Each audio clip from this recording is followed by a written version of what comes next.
6월 16일 장윤선의 취재 편의점 시작하겠습니다. 자, 오늘도 저희들보다 더 먼저 댓글창에 저희들을 기다려주고 계시는 애청자 여러분 너무나 감사드립니다. 네, 뉴욕에서 노미님께서 취재 편의점 안녕하세요. 1시간 전부터 1시간 전부터 라방 공지 기다리다 열리자마자 들어와서 좋아요 눌렀습니다. 이 성취감이란 너무 감사드립니다. 저처럼 취재 편의점을 매일 기다리는 구독자들이 많으니 취재 편의점 기죽지 마시고 취재하고자 하는 거 마음껏 하세요. 항상 응원합니다. 하셨습니다. 정말 감사드립니다. 사실 제가 어제 밤 늦게까지도 정부 고위 관계자들하고 저녁하면서 이러저러한 취재 겸 이야기 겸 해서 나눴는데요. 걱정이 이만저만이 아닌 상황입니다. 여러분들 제가 누차 말씀드려서 다 아시겠지만 갈등이 길어지면 사람들이 떠나요. 그래서 이 갈등을 최소화하고 빠르게 수습하는 것이 상당히 중요한 일이다. 특히 정치인들한테는 그렇다. 이런 말씀을 좀 드리면서 오늘 시작을 해야 될 것 같습니다. 오늘 서울 최고 기온 여러분 몇 도인지 아십니까? 깜짝 놀라지 마세요. 33도입니다. 6월 16일, 6월 중순인데 기온이 33도예요. 이 기후 위기, 기후 변화를 우리가 어떻게 할 거냐, 이것도 정말 중요하다.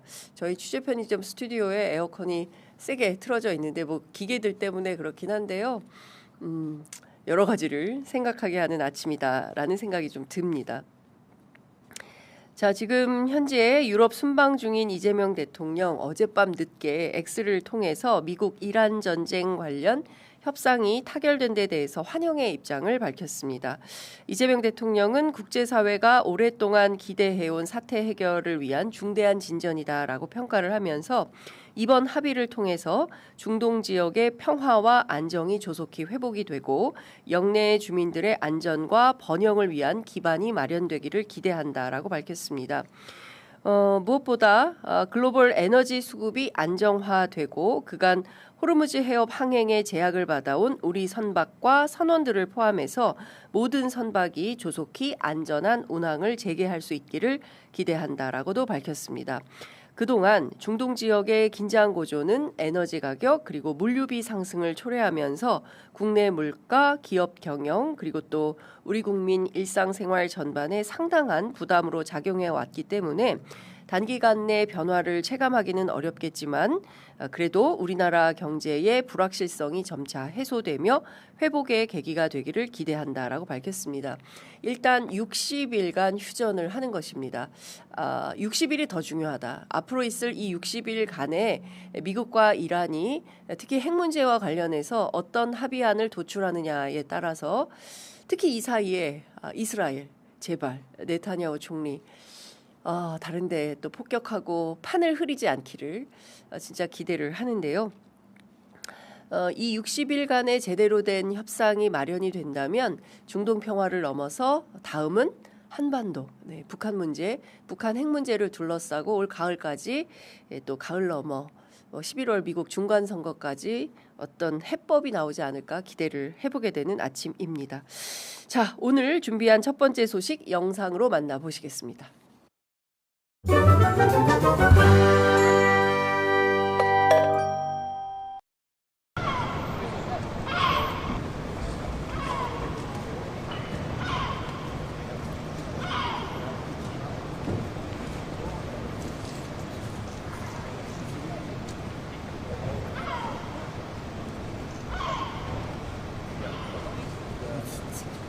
Good morning.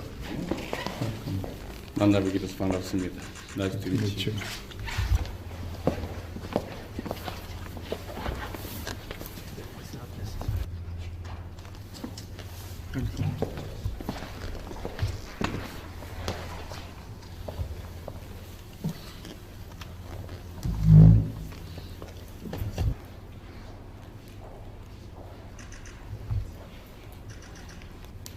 백자라고 하는 전통 기법으로 만든 것인데요.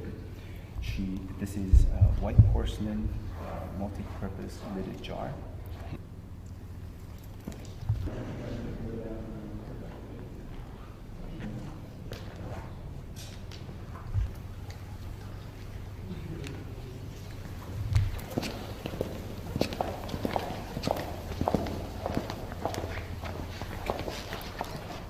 See you in Korea.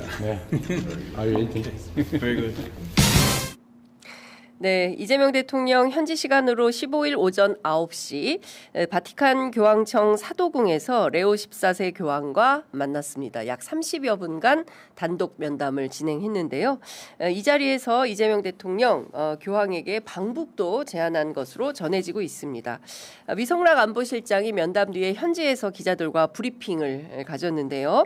이 자리에서 이재명 대통령은 한반도 평화 정책에 대한 우리 국민의 염원과 정부의 구상을 교황에게 말했고 한반도 평화와 화해를 위한 교황청의 변함없는 지지와 관심을 재확인했다라고 밝혔습니다.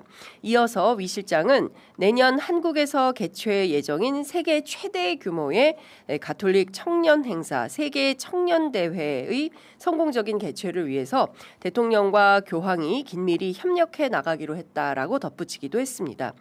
관련해서 청와대 고위 관계자는 교황청이나 교황이 발신하는 한반도 화해 그리고 평화에 대한 메시지가 굉장히 중요하다라고 밝히고 특히 교황이 방한해서 세계 청년 대회에 예를 들어서 한반도 평화, 화해를 바란다. 여러분도 혹시 80년대 전두환 독재 시절에 요한 바오로 2세가 김포공항에 내려가지고 이 땅에 축복을 하면서 그 공항 아스팔트 바닥에 이렇게 입맞춤하던 장면 혹시 기억하십니까? 저만 기억하나요? 네, 그런 장면이 있었어요. 예를 들어서 레오 14세가 뭐 평양에 가서 혹은 또 한국에 와서 이 땅의 평화를이라고 하면 그게 세계에 주는 메시지가 어마어마한 거죠. 굉장히 큰 도움이 될 거다라고 전했다고 한겨레 신문이 오늘 보도했습니다. 무엇보다 이 자리에서 이재명 대통령은 레오 14세 교황에게 적당한 계기에 북한을 방문해달라고 요청한 것으로 전해지고 있는데요.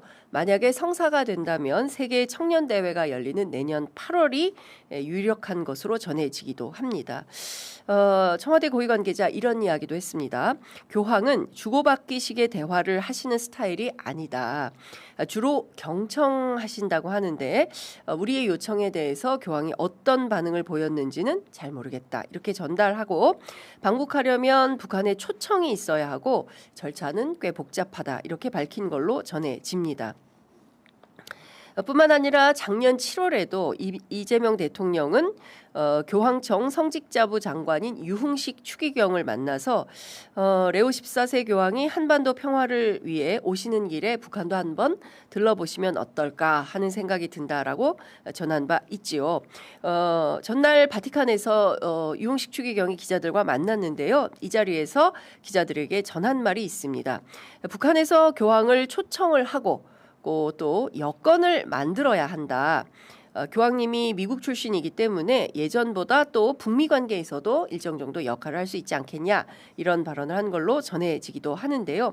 이를테면 형식을 갖추는 게 굉장히 중요한데 북한이 그 교황을 초청하지도 않았는데 교황청에서 먼저 우리가 갈게요 이렇게 손들 수는 없다. 왜냐하면 교황의 그 방문을 원하는 세계의 수많은 여러 나라들이 있는데 그 나라는 뭐 반응도 하지 않으면서 부르지도 않은 나라에 가겠습니다 하는 것은 맞지 않는다. 이제 이런 해석과 설명으로 보입니다. 이재명 대통령 교황 면담 뒤에 피에트로 파롤린 국무원장과도 면담을 했는데요. 이 자리에서도 역시 교황의 방북 가능성이 결혼됐다고 합니다. 관련해서 청와대 고위 관계자는 남북관계 대화 재개 그리고 한반도에서의 화해 차원에서 교황 방북이 제기가 됐다 이렇게 밝히고 그러나 이 문제는 좀 복잡한 문제다. 북한에 가는 문제를 밖에서 간다고 하기가 쉬운 문제가 아니다. 이제 제가 앞서 말씀드린 그런 우려를 똑같이 반복한 걸로 보입니다. 관련해서 이재명 대통령은 국무원장 면담에서 남북관계가 지금처럼 단절돼서 어렵긴 하지만 다양한 방법으로 긴장 완화 그리고 신뢰 구축을 추진할 것이다. 이것은 우리 정부가 이렇게 노력한다는 얘기죠. 시간과 인내가 필요하겠지만 계속 노력하겠다. 두드리면 열릴 것이다. 성경 말씀을 인용한 것입니다. 여러분께서는 어떻게 전망하십니까? 레오 14세가 내년에 평양에 방문할 수 있다고 생각하십니까? 성사가 된다면 저도 따라가고 싶다라는 말씀을 좀 드리고 싶습니다.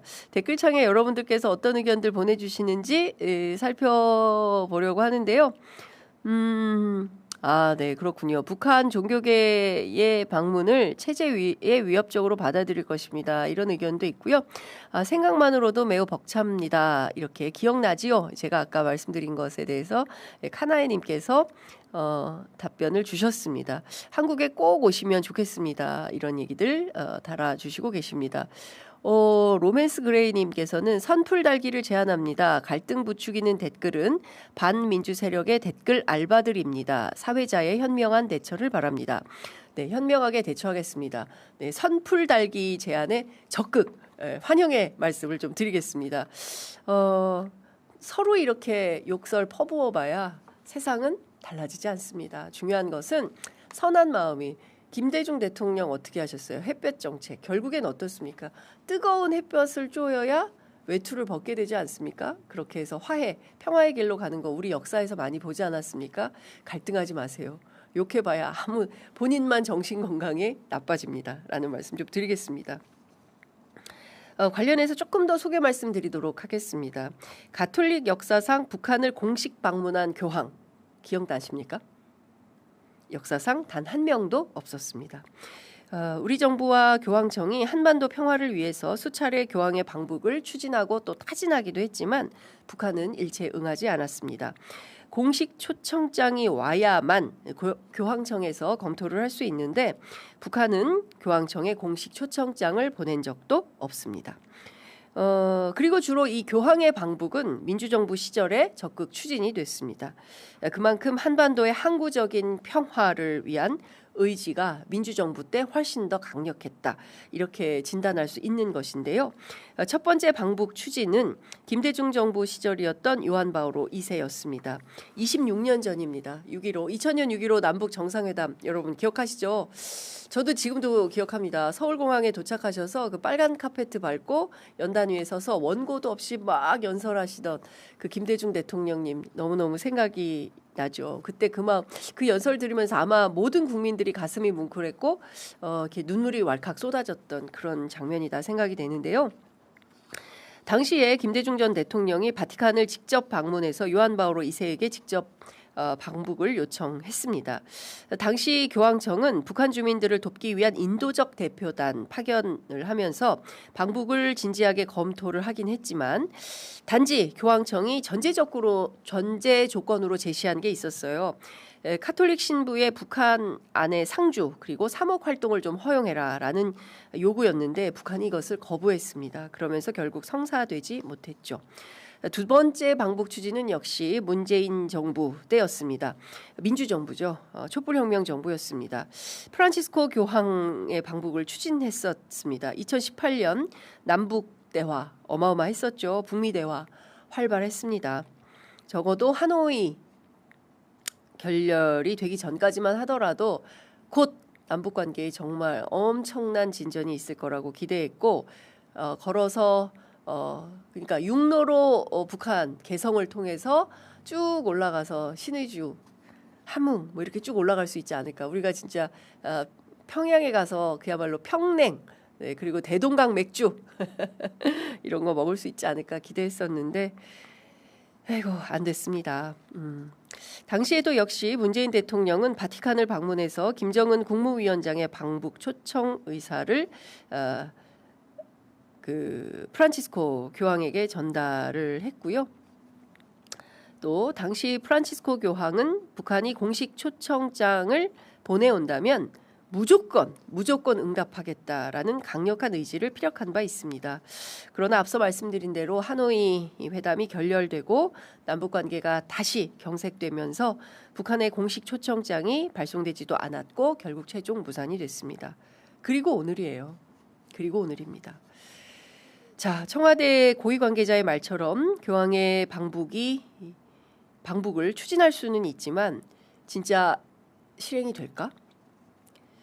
그야말로 온 우주의 기운이 모여야 가능한 일이 아닌가 싶습니다. 그런데 갈 법도 하시지 않을까요? 북한이 북중 회담 9월 17일 또 예정이 되어 있고 또 9월 17일에는 이제 미중 정상회담이 예정되어 있고 뭐 7월에 그리고 또 이어서 계속되는 어떤 일정 중에서 북한도 국제사회의 당당한 일원으로 참여하고 싶지 않겠습니까? 그러려면 가장 중요한 건 정치의 정상화. 그렇죠? 물론 본인들에게 가해지는 제재도 풀어달라. 이란도 마찬가지입니다. 경제 제재 때문에 계속 어려워지는 거거든요. 이 제재가 풀리면 자기들도 북한 말로 자력갱생을 통해서 국제사회 떳떳한 일원으로 하고 싶은 일들이 많이 있겠죠. 그런 걸 정말 원한다면 저는 교황의 방북을 적극적으로 정말 뭐라고 해야 됩니까? 새로운 단계로 나아가는 어떤 첫 발을 떼는 수순으로 레오 14세의 방북을 스스로 요청하고 받아들이는, 그러면 정말 국제사회가 얼마나 놀라겠습니까? 그리고 북한에 대한 인식도 상당히 많이 개선될 거다 생각합니다. 중요한 것은 북한의 선택이겠죠. 정상국가로 국제사회의 일원으로 책임 있는 역할을 할지, 그게 아니라 은둔의 외톨이로 계속 고립의 길을 선택할지, 역시 북한의 선택이 아닌가 싶습니다. 자, 다음 준비한 소식 영상으로 만나보시겠습니다.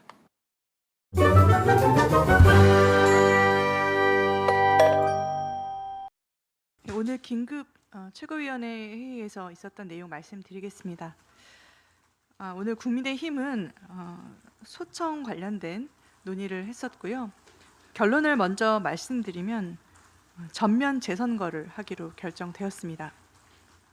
내용 구체적으로 말씀드리면 투표용지가 부족한 것 등 문제되는 곳 인천, 경기, 광주, 전남, 울산, 서울을 지역으로 해서 그리고 광역기초단체장, 광역기초의원, 광역기초비례의원 6개 결국 6.3 지방선거에서 문제되는 후보분들이 전면 포함된 그런 범위로 해서 저희가 전면 재선거를 하게 됐다는 점을 말씀을 드립니다.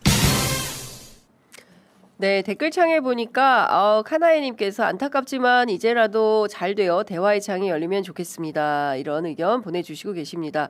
노미님께서도 이 대통령님 임기 중에 꼭 이뤄졌으면 좋겠습니다. 말씀 주셨는데요. 진짜요. 그래야 저희 그 춘추관 청와대 출입 기자들도 대통령님 따라서 북한 취재 한번 가보지 않겠습니까? 물론 저는 노무현 대통령 때, 노무현 정부 때 제가 통일부 외교부 출입을 했었거든요. 그래서 저는 수차례 북한을 다녀오긴 했습니다. 그리고 북한 취재를 다녀오면 돌아오는 길, 도라산역을 통해서 이렇게 들어오거든요. 다들 가슴이 먹먹해집니다. 특히 이제 이산가족 취재하고 돌아올 때는 말이 없어요. 네, 말이 없습니다. 이 한반도의 항구적인 평화, 그러니까 우리가 일제 강점기를 거치고 그리고 분단이 고착화됐고 그리고 이 분단 시대의 아픔을 지금까지도 넘지 못하고 있는 거잖아요. 그것 때문에 끊임없이 뭐 막 그냥 갈라치기, 뭐 갈등, 뭐 이런 게 있는 거 아니겠습니까? 이걸 넘어야 한다. 분단 시대를 극복하지 않는 한 우리의 분열은 계속된다라는 겁니다. 그래서 하여간 정말 이루어지면 좋겠다라는 생각이 좀 듭니다. 관련해서 좀 말씀드리겠습니다. 앞서 보신 영상은 어제 있었던 국민의힘 최보윤 대변인의 기자간담회 설명인데요. 국민의힘이 선을 넘은 것 같습니다. 서울, 인천, 경기, 광주, 전남, 울산, 부산 6.3 지방선거에서 투표용지 부족 논란이 일었던 6개 지역에 대한 재선거 소청을 선관위에 하기로 의결을 했습니다. 장동혁 대표가 자신을 향한 사퇴 압박에 대한 방어 논리로 이번에는 재선거 카드를 꺼낸 게 아니냐라는 언론의 분석이 있습니다. 앞으로 상당한 내용이 예상된다. 대다수 언론의 관측인데요. 실제 어떻게 진행되는지 여러분들 함께 지켜보시면 좋을 것 같습니다. 무엇보다 일단 당선증을 교부받은 오세훈 서울시장 당선자 측은 논의된 바 없다라는 게 공식 입장입니다. 그 밖에 다른 곳은 다 더불어민주당 당선 지역이죠. 이 지역 당선자들이 국민의힘 주장을 달게 받을 리 없겠죠. 맞습니다. 이 무엇보다 올림픽공원을 줄여서 요새 올공이라고 한다면서요. 올공에 몰려든 부정선거 음모론자들의 주장을 공당이 그대로 받아들여서 중앙선거관리위원회에 소청까지 나섰다니 이거 지금 정상이냐라는 비판이 나오고 있습니다. 여러분들께서는 어떻게 보십니까? 자, 국민의힘 정점식 원내대표가 이런 입장을 밝혔습니다. 서울시장 선거의 경우는 투표를 하지 못해서 참정권이 제한된 사람의 수가 무려 6만 명이다. 그 표 차이가 서울시장 선거에 영향을 미쳤는지를 판단해 달라는 것이다라고 어제 기자들에게 설명을 했다는데요. 저는 이게 행간의 의미에서 여러분들 좀 이상한데? 라고 느껴지는 거 없습니까? 투표를 하지 못해서 참정권이 제한된 사람이 6만 명인가? 이거 팩트가 아니죠.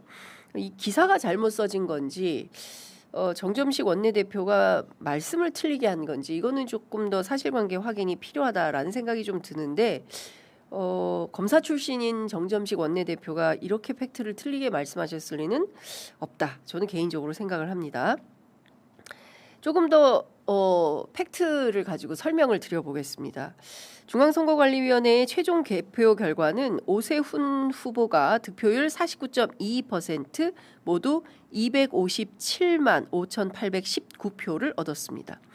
반면 더불어민주당 정원호 후보는 득표율 48.07, 득표 수는 251만 5,550표로 집계가 됐습니다. 양 후보 간의 표차는 6만 269표입니다. 그러니까 6만 269표 차로 오세훈 후보가 정원호 후보를 따돌리고 당선이 된 겁니다. 선거 당일 서울에서 투표용지 부족분은 모두 3,912장으로 확인이 됐습니다. 이 가운데 난리가 났던 송파구 잠실 여기는 1,965장으로 확인이 됩니다. 그러니까 전체 3,912표 요게 전원 투표에 참여하지 못한 게 아니고 추후 선관위가 용지를 공수해 와서 대기 중이었잖아요. 왜 투표용지가 없냐 하면서 대기 중인 사람들한테 오후 10시까지 투표할 수 있도록 문제는 이 투표가 진행되는 사이에 오후 6시 땅 되면서 출구조사가 발표돼서 출구조사를 보고 투표에 참여한 그런 시민들이 많아서 이게 공정한 것이냐 이게 있을 수 있는 것이냐라는 것이 청년 세대를 중심으로 문제 제기가 분출하면서 이것은 대단히 잘못된 거다라는 국민적 총의가 모아지고 있는 거다. 그렇다고 이거를 재선거할 일이냐? 이 문제에 대해서는 추후 논의가 필요한 과제다 이렇게 볼 수 있는 거고 선관위를 비롯한 대다수 정치권 장동혁 대표와 국민의힘 지도부를 제외한 대다수는 이걸 왜 재선거를 해 이렇게 보는 거죠. 왜냐? 설명을 드리도록 하겠습니다. 자, 앞서 말씀드린 대로 대기 중이던 유권자들이 투표를 못한 건 아니에요. 투표용지를 받아서 투표를 했습니다. 다만 이 가운데 계속 기다릴 수는 없잖아요. 각자 또 자신의 생업이 있고 뭐 밥도 먹으러 가야 되고 뭐도 해야 되고 뭐 미용실도 가야 되고 하는데 이 투표용지 기다리느라고 계속 서 있어. 차라리 나 투표 안 할 거야. 그냥 갈래. 이번에 투표 안 하겠어. 라고 그냥 돌아가 버린 자발적 포기자까지 합치면 그 수가 얼마냐? 이거는 선관위가 명부에 정확하게 기록을 하지 않았다는 거예요. 따라서 공식적인 집계는 알 길이 없습니다. 그렇다고 이 6만 표를 다 뒤집어 엎을 만큼 오세훈, 정원호 양 후보 간의 표차가 크냐? 그건 아니라는 겁니다. 앞서 말씀드린 대로 6만 표나 차이가 나기 때문에 더 많은 유권자들이 쏟아져 나와서 투표율이 높다면 6만 표를 뒤집어 엎을 수 있지만 이건 지금 계산하기가 어려운 수준인 것이죠. 매우 답답한 그런 상황입니다. 그래서 선관위는 공식적으로 오세훈 후보의 승리로 매조지 지은 걸로 보입니다. 중요한 것은 아무리 국민의힘 지도부 장동혁 대표가 재선거 소청을 요청한다 해도 그것이 선관위에 의해서 받아들여질지 의문입니다.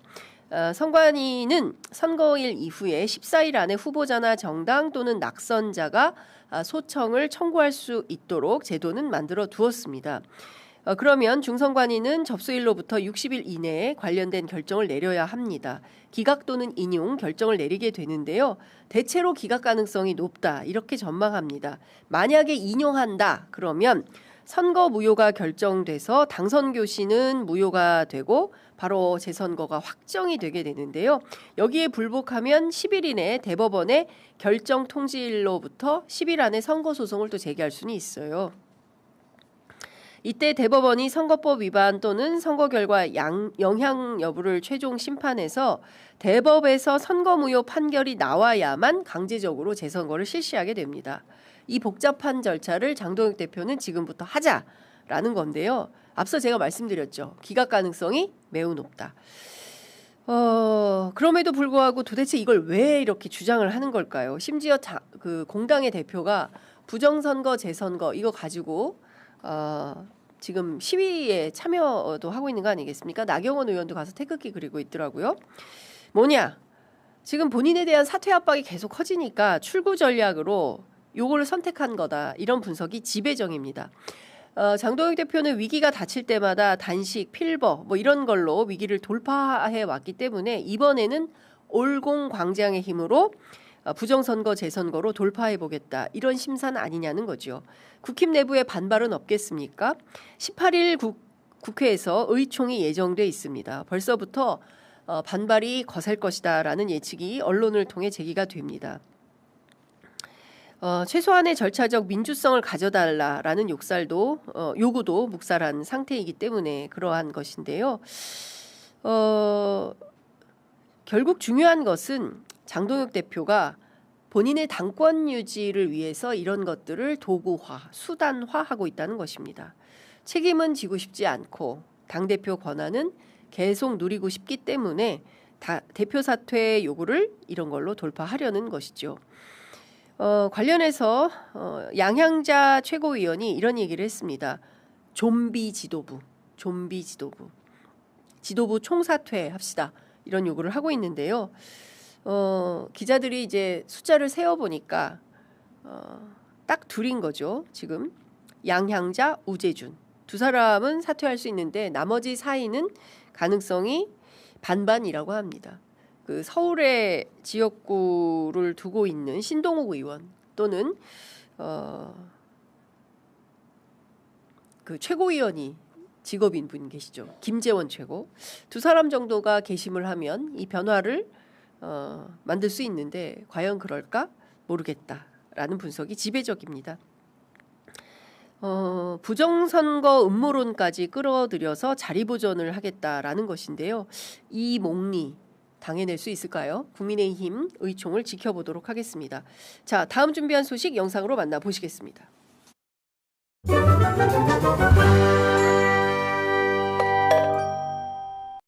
네, 사실은 저희도 좀 더 평화롭게 당연히 모든 분들이 갖고 있어야 될 권리인 뭐 참정권 권리라든지 집회의 권리라든지 목소리를 낼 수 있는 권리가 있기 때문에 저희도 나름대로의 노력을 통해서 자체적으로 좀 평화롭게 해결을 하는 것이 또 좋겠다라는 생각을 아마 가지신 것 같습니다. 그러나 지금은 상황이 점점 더 좋아지는 것이 아니고 악화되고 있고 지금 사무처의 업무 공백은 눈덩이처럼 계속해서 늘어나고 있고 또 현장에서 선수 지도자가 느끼는 불안감이 커지기 때문에 지금 상황에서는 어떤 독단의 조치를 하지 않으면 이 부분이 도저히 해결될 수 없겠다. 특히 많은 노력을 했습니다. 기자회견도 하고요. 협의도 해보고요. 뭐 다양한 노력을 해봤음에도 불구하고 제가 와서 현장 점검을 했을 때도 많은 분들이 더 이상의 방법이 없을 정도다라고 할 정도로 저희는 극한에 몰려 있습니다. 그렇기 때문에 저희는 체육인의 대표 단체로서 목소리를 낼 수밖에 없는 상황인 점을 말씀드리고 싶고요.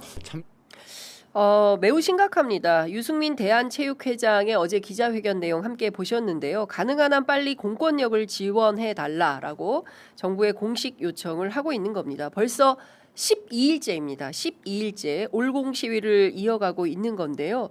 이 부정선거, 재선거론자들을 이대로 방치하는 것이 과연 옳은가? 우리 공권력, 우리 정부는 어디에 있는 거지? 우리 경찰력 뭐 하고 있는 거지? 이런 비판이 나오고 있는 것 같습니다. 무엇보다 지금 당장 해외 대회를 나가야 되는 그 대한펜싱협회 사무처장이 이런 말을 했습니다. 선수들의 손에 익숙한 펜싱 칼 자켓, 펜싱화 뭐 이런 것들이 진입이 막힌 사무실에 있어서 장비를 빌려서 준비해야 되는 상황이다. 라는 건데요. 자, 이렇게 봉쇄가 길어지면서 일반인의 피해가 특히 우리 스포츠인들의 피해가 너무나 커지고 있다. 이거 이대로 그냥 두고 보는 게 맞나? 이게 민주주의인가? 민주주의도 좀 지켜야 되는 규범이라는 것이 있는데 이렇게 막무가내로 일반인이 일반인에 대해서 무슨 뭐 가방을 열어보고 말도 안 되는 백태가 벌어지는 게 그냥 맞는 거냐? 이거 어떻게든 공권력이 강제적으로 해산시켜야 되는 거 아니냐라는 비판이 나옵니다. 관련해서 박정보 서울청장이 어제 기자간담회를 통해서 불법 행위에 동조하면 패가 망신할 수도 있다라고 밝히고 특히 핸드볼 여성 유소년 국가대표팀 선수들의 소지품 검사 또는 취재진 폭행 관련해서 특수강요 특수체포감금죄가 적용될 수 있고 그리고 현재 범행에 적극 가담한 6명을 특정해서 수사하는 단계다. 형사처벌 대상이 될 수 있다라는 것을 알리고 있습니다. 이재명 대통령도 X를 통해서 시위대는 의사표현을 넘어 타인의 권리 침해가 없도록 자제해야 한다라는 글을 올리고 시위대의 민간인 출입 제한 행패 등 위력에 의한 업무 방해에 대해서 행위자는 물론이고 공모자에 대해서도 엄중 수사를 경찰에 지시했다라고도 밝혔습니다. 자, 무엇보다 공권력을 무력화하고 일반인이 일반인을 상대로 일반인을 규율하려고 든다면 이것은 그야말로 공법 질서가 확립된 민주국가라고 볼 수가 없습니다. 차제에 빠른 사태 해결을 하는 것만이 일반인의 피해를 줄일 수 있는 길이 아닌가. 그래야 나라가 나라다운 거 아닌가라는 생각이 좀 듭니다. 자, 오늘 준비한 퀵배송 여기까지 하겠습니다.